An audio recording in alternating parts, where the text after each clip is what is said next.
नमस्कार दोस्तों, आपका हमारे YouTube चैनल धार्मिक कथाएं और कहानियां में स्वागत है। आज मैं आपको रविवार सूर्य देव की व्रत कथा सुनाऊंगी।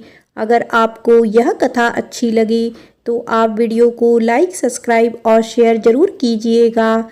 आइए सुनते हैं रविवार व्रत कथा। प्राचीन काल में एक बुढ़िया रहती थी। वह नियमित रूप से रविवार का व्रत करती। रविवार के दिन सूर्य उदय से पहले उठकर बुढ़िया स्नान आदि से निवृत्त होकर आंगन को गोबर से लीपकर स्वच्छ करती। उसके बाद सूर्य भगवान की पूजा करते हुए रविवार का व्रत कथा सुनकर सूर्य भगवान का भोग लगाकर दिन में एक समय भोजन करती। सूर्य भगवान की अनुकंपा से बुढ़िया को किसी भी प्रकार की चिंता व कष्ट नहीं था। धीरे धीरे उसका घर धन्य धान्य से भर गया। उस बुढ़िया को सुखी होते देख उसकी पड़ोसन उससे बुरी तरह जलने लगी। बुढ़िया ने कोई गाय नहीं पाल रखी थी, अतः वह अपनी पड़ोसन के आंगन में बंधी गाय का गोबर लाती थी। पड़ोसन ने कुछ सोचकर अपनी गाय को घर के भीतर बांध दिया। रविवार को गोबर ना मिलने से बुढ़िया अपना आंगन नहीं लीप सकी। आंगन नहीं लीप सकने के कारण उस बुढ़िया ने सूर्य भगवान को भोग नहीं लगाया और उस दिन स्वयं भी भोजन नहीं किया। सूर्यास्त होने पर बुढ़िया भूखी प्यासी हो सो गई। रात्रि में सूर्य भगवान ने उसे स्वप्न में दर्शन दिए और व्रत ना करने तथा उन्हें भोग ना लगाने का कारण पूछा। बुढ़िया ने बहुत ही करुणा स्वर में पड़ोसन के द्वारा घर के अंदर गाय बांधने और गोबर ना मिल पाने की बात कही। सूर्य भगवान ने अपनी अनन्य भक्त बुढ़िया की परेशानी का कारण जानकर उसके सब दुख दूर करते हुए कहा, हे माता, तुम प्रत्येक रविवार को मेरी पूजा और व्रत करती हो। मैं तुमसे अति प्रसन्न हूँ और तुम्हें ऐसी गाय प्रदान करता हूँ जो तुम्हारे घर आंगन को धन्य धान्य से भर देगी। तुम्हारी सभी मनोकामनाएं पूर्ण होगी। रविवार का व्रत करने वालों की मैं सभी इच्छाएं पूरी करता हूँ। मेरा व्रत करने व कथा सुनने से बाद स्त्रियों को पुत्र की प्राप्ति होती है। स्वप्न में उस बुढ़िया को ऐसा वरदान देकर सूर्य भगवान अंतर्ध्यान हो गए। प्रातःकाल सूर्य उदय से पूर्व उस बुढ़िया की आंख खुली तो वह अपने घर के आंगन में सुंदर गाय और बछड़े को देखकर हैरान हो गई। गाय को आंगन में बांधकर उसने जल्दी से उसे चारा खिलाया। पड़ोसन ने उस बुढ़िया के आंगन में बंधी सुंदर गाय और बछड़े को देखा तो वह उससे और अधिक जलने लगी। तभी गाय ने सोने का गोबर किया। गोबर को देखते ही पड़ोसन की आंखें फट गई। पड़ोसन ने उस बुढ़िया को आसपास ना पाकर तुरंत उस गोबर को उठाया और अपने घर ले गई और अपनी गाय के गोबर को वहां रख आई। सोने के गोबर से पड़ोसन कुछ ही दिनों में धनवान हो गई। गाय प्रतिदिन सूर्य उदय से पूर्व सोने का गोबर किया करती थी और बुढ़िया के उठने से पहले पड़ोसन उस गोबर को उठा ले जाती थी। बहुत दिनों तक बुढ़िया को सोने के गोबर के बारे में कुछ पता ही नहीं चला। बुढ़िया पहले की तरह हर रविवार को भगवान सूर्य देव का व्रत करती रही और कथा सुनती रही। लेकिन सूर्य भगवान को जब पड़ोसन की चालाकी का पता चला तो उन्होंने तेज आंधी चलाई। आंधी का प्रकोप देखकर बुढ़िया ने गाय को घर के भीतर बांध दिया। सुबह उठकर बुढ़िया ने सोने का गोबर देखा। उसे बहुत आश्चर्य हुआ। उस दिन के बाद बुढ़िया गाय को घर के भीतर बांधने लगी। सोने के गोबर से बुढ़िया कुछ ही दिन में बहुत धनी हो गई। उस बुढ़िया के धनी होने से पड़ोसन बुरी तरह जल भुनकर राख हो गई और उसने अपने पति को समझा बुझाकर उस नगर के राजा के पास भेज दिया। राजा को जब बुढ़िया के पास सोने के गोबर देने वाली गाय के बारे में पता चला तो उसने अपने सैनिक भेजकर बुढ़िया की गाय लाने का आदेश दिया। सैनिक उस बुढ़िया के घर पहुंचे। उस समय बुढ़िया सूर्य देव को भोग लगाकर स्वयं भोजन ग्रहण करने वाली थी। राजा के सैनिक ने गाय और बछड़े को खोला और अपने साथ महल की ओर ले चले। बुढ़िया ने सैनिकों से गाय और बछड़े को ना ले जाने की प्रार्थना की, बहुत रोई चिल्लाई, लेकिन राजा के सैनिक नहीं माने। गाय व बछड़े के चले जाने से बुढ़िया को बहुत दुख हुआ। उस दिन उसने कुछ नहीं खाया और सारी रात सूर्य भगवान से गाय व बछड़े को लौटाने के लिए प्रार्थना करती रही। सुंदर गाय को देखकर राजा बहुत खुश हुआ। सुबह जब राजा ने सोने का गोबर देखा तो उसके आश्चर्य का ठिकाना ना रहा। उधर सूर्य भगवान को भूखी प्यासी बुढ़िया को इस तरह प्रार्थना करते देख उस पर बहुत करुणा आई। उसी रात सूर्य भगवान ने राजा को स्वप्न में कहा, राजन, बुढ़िया की गाय और बछड़ा तुरंत लौटा दो, नहीं तो तुम पर विपत्तियां का पहाड़ टूट पड़ेगा, तुम्हारा महल नष्ट हो जाएगा। सूर्य भगवान के स्वप्न से बुरी तरह भयभीत राजा ने प्रातः उठते ही गाय और बछड़ा बुढ़िया को लौटा दिया। राजा ने बहुत सा धन देकर बुढ़िया से अपनी गलती के लिए क्षमा मांगी। राजा ने पड़ोसन और उसके पति को उसकी इस दुष्टता के लिए दंड दिया। फिर राजा ने पूरे राज्य में घोषणा करवाई कि सभी स्त्री पुरुष रविवार का व्रत किया करें। रविवार का व्रत करने से सभी लोगों के घर धन्य धान्य से भर जाएंगे। चारों ओर खुशियां छा गई। सभी लोगों के शारीरिक कष्ट दूर हो गए। राज्य में सभी स्त्री पुरुष सुखी जीवन यापन करने लगे। बोलो सूर्य भगवान की जय। आइए सुनते हैं भगवान सूर्य नारायण की कथा। एक ब्राह्मण था, वह सूरज भगवान का भक्त था। नहाता धोता कहानी कहता था, पर कमाता कुछ भी नहीं था। ब्राह्मण घर में रहता तो ब्राह्मणी बार बार कमाने के लिए परेशान करती। बाहर कहीं जाता तो अड़ोसी पड़ोसी भी उसे निकम्मा कहकर अपमानित करते। अतः एक दिन वह नहा धोकर अपने पूजन की सामग्री लेकर वह जंगल में चला गया। वहाँ एक सूखे पीपल का पेड़ के नीचे बैठकर पूजा पाठ करी और सूरज भगवान की कथा कही। वहाँ पीपल के पास एक सूखा सा तालाब भी था। उसमें थोड़ा सा ही पानी था। उसी पानी से लोटा भरकर सूर्य भगवान को जल चढ़ाया। पूजा का जल बहकर पीपल और सूखे तालाब में भी गया। जल के जाते ही सूखा पीपल हरा भरा तथा सूखा तालाब साफ पानी से भर गया। उस जल में सूर्य भगवान दिखाई देने लगे और कहने लगे, ब्राह्मण, मांग तू क्या मांगता है।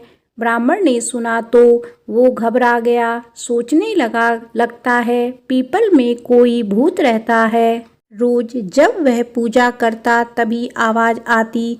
सुन सुनकर वह चिंता के कारण दुबला होने लगा। ब्राह्मणी कभी कभी ब्राह्मण से मिलने जंगल आती थी। उसने ब्राह्मण से पूछा, आप प्रतिदिन दुबले क्यों हुए जा रहे हैं। तब ब्राह्मण ने सारा हाल बताया। तब ब्राह्मणी ने कहा कि आपके बाद ही आवाज़ आती है ना। मुझे तो लगता है कि सूर्य भगवान स्वयं आते हैं। इस बार जब आवाज़ आए तो तुम सब कुछ मांग लेना। ब्राह्मण ने बोला, कैसे मांगूं? ज़्यादा कुछ कहना होगा तो मैं भूल जाऊंगा। कोई ऐसी तरकीब बताओ जिससे कम शब्दों में ज़्यादा कुछ मिल जाए। ब्राह्मणी ने कहा, तुम इस प्रकार कहना, 9 खंडे महल के अंदर सोने के पालने में पड़पोते को दास दासियां द्वारा खिलाते अपनी आँखों से देखूं। इस प्रकार लंबी उम्र महल बेटे पोते पड़पोते और धन सब मिल जाए। क्योंकि जब धन होगा तभी तो सोने का पलंग, दास दासियां होंगे और आंखें घुटने ठीक होंगे। तभी तो पड़पोते को सोने के पालने में झूला झूला सकेंगे और देख सकेंगे। दूसरे दिन पूजा के बाद आवाज़ आई तो ब्राह्मण ने वैसा ही कहा जैसा ब्राह्मणी ने समझाया था। सूरज भगवान ने कहा, दिखने में तो भोला भाला लगता है, पर एक ही बार में सब मांग लिया। सूरज भगवान ने कहा, जा तेरी इच्छा पूरी होगी। ब्राह्मण जंगल से घर आया तो देखा कि उसकी टूटी हुई झोपड़ी की जगह एक नौखंडा महल खड़ा है। दास दासी आ जा रहे थे। ब्राह्मण ने उनसे कहा, यहाँ मेरी झोपड़ी और बूढ़ी ब्राह्मणी थी, कहाँ गई? उस समय महल की खिड़की से एक सुंदर औरत गहनों और सुंदर कपड़ों से सजी हुई बाहर आई और ब्राह्मण से बोली, आ जाओ, ये अपना ही घर है। सूरज भगवान ने तुम्हारी मनोकामना पूर्ण कर दी है। ब्राह्मण ने कहा, हम इतने धन का क्या करेंगे? ब्राह्मणी ने कहा, धन से क्या नहीं होता, दान पुण्य यज्ञ होम करेंगे। फिर ब्राह्मण ने वैसा ही किया। अब सब राजा की जगह ब्राह्मण का गुणगान करने लगे।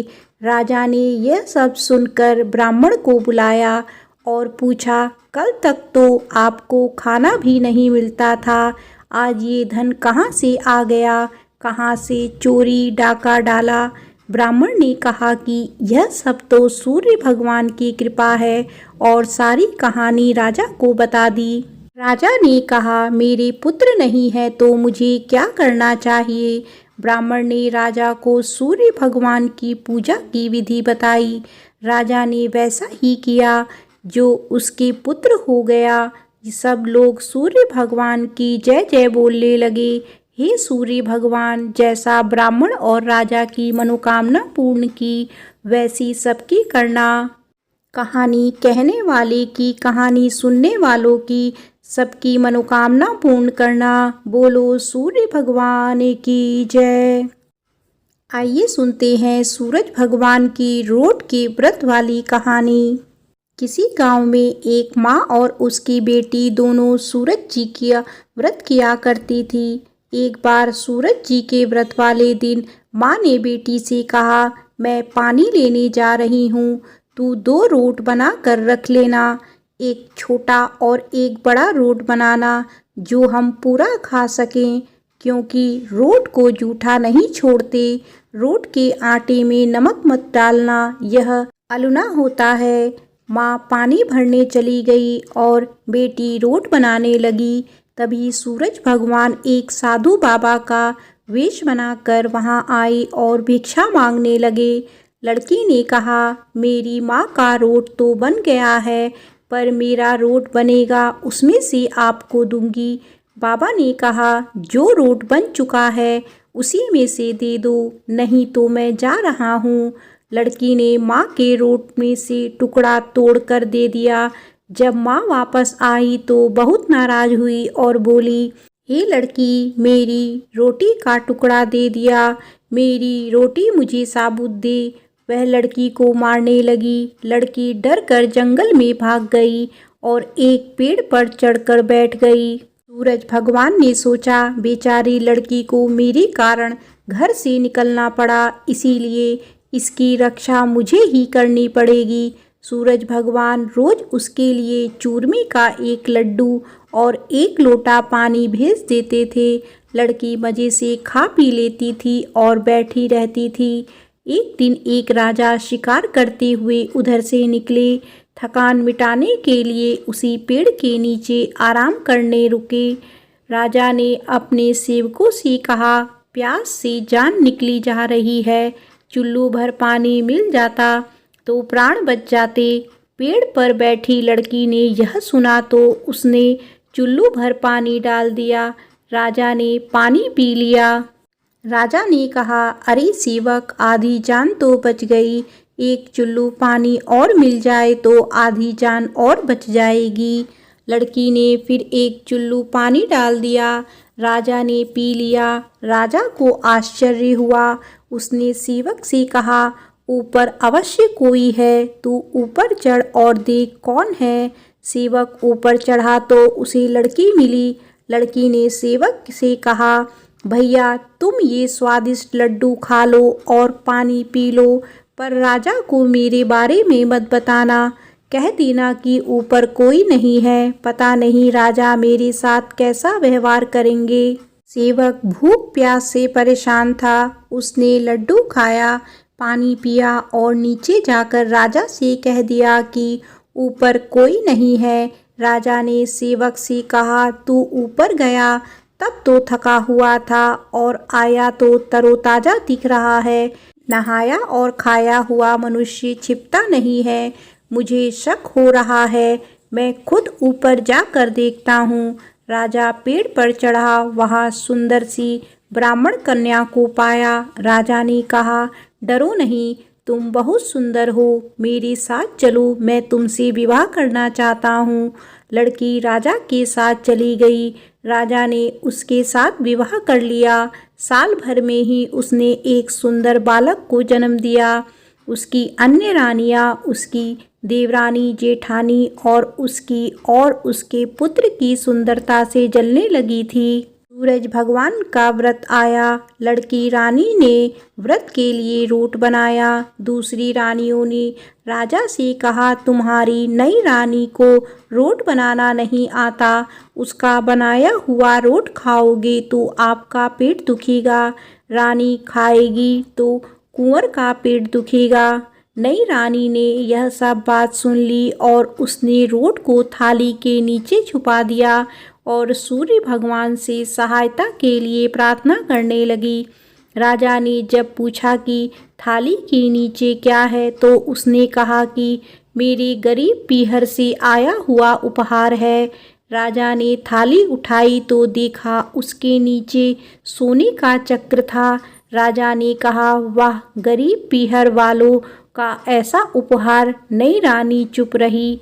एक दिन रानी खिड़की में खड़ी थी, तभी उसे अपनी माँ दिखाई थी, जो दरिद्र अवस्था में छाजले बेच रही थी। उसने सोचा, माँ को यहाँ बुला लें तो यहाँ आराम से रह लेगी। इतने नौकर चाकरों में वह भी कुछ काम कर लेगी और किसी को पता भी नहीं चलेगा। उसने माँ को बुलाया। रानी की माँ आते ही वही बात दोहराने लगी, हे लड़की, मेरी रोटी का टुकड़ा दे दिया, मुझे मेरी साबुत रोटी दे। रानी ने सोचा, कहीं सबको पता ना चल जाए कि मैं अपनी माँ को इस तरह महल में बुलाया है, मुसीबत हो सकती है। उसने माँ को चुपचाप एक कमरे में रहने को कहा, बाहर से ताला लगा दिया। रानी की देवरानी, जेठानी व अन्य रानियां राजा से कहने लगी कि रानी का व्यवहार संदेह पैदा करता है। एक औरत महल में घुसी थी, पर वह वापस नहीं निकली। छोटी रानी यह सुन लिया। वह सूर्य भगवान से इस विपत्ति से बचने की प्रार्थना करने लगी। राजा ने वहां आकर उस कमरे की चाबी मांगी। राजा ने कमरा खोला तो वहां सोने की एक मूर्ति थी। राजा ने पूछा, यह मूर्ति कहाँ से आई? रानी ने कहा, मेरे गरीब से पीहर का उपहार है। राजा ने कहा, तुम्हारे गरीब पीहर से इतने कीमती उपहार आते हैं, मुझे तुम्हारा पीहर देखना है, हम वहाँ चलेंगे। रानी ने फिर सूरज भगवान से मदद मांगी। सूरज भगवान ने कहा कि मैं सवा पहर की व्यवस्था तो कर दूंगा, लेकिन फिर मुझे दूसरी नगरी में उजाला करने जाना होगा। सूर्य भगवान ने जंगल में माया नगरी बसा दी। महल, झरोखे, बाग बगीचे, रिश्तेदार आदि सब माया से बना दिए। महल की रसोई में कई प्रकार के व्यंजन बन रहे थे। सबसे मिलकर और खा पी कर रानी ने राजा से वापस चलने को कहा। राजा ने कहा, जल्दी क्या है, थोड़ा आराम कर ले। रानी ने बड़ी मुश्किल से राजा को वापस चलने के लिए मना लिया और वे रवाना हो गए। थोड़ी दूर जाने के बाद राजा को ध्यान आया कि उनकी कटार वहीं रह गई है। राजा ने सेवक को कटार लाने भेज दिया। सेवक वहां गया तो देखा कि वहां जंगल के सिवा कुछ भी नहीं था। कटार झाड़ी में पड़ी मिली। कटार लेकर सेवक आया और उसने यह सब राजा को बताया। राजा को पहले ही शक था। उसने तलवार निकाली और गुस्से में आकर रानी से सच बताने को कहा। रानी ने सब कुछ सच सच कह डाला और सूरज भगवान की कृपा और मदद के बारे में भी बताया। यह सब सुनकर राजा बहुत खुश हुआ और रानी को सूरज रोट का व्रत अच्छे से करने को कहा। रानी का मान और बढ़ गया। हे सूरज भगवान, जैसा सुख उस लड़की को मिला वैसा ही सुख यह कहानी कहने और सुनने वाले को भी देना। बोलो सूरज भगवान की जय।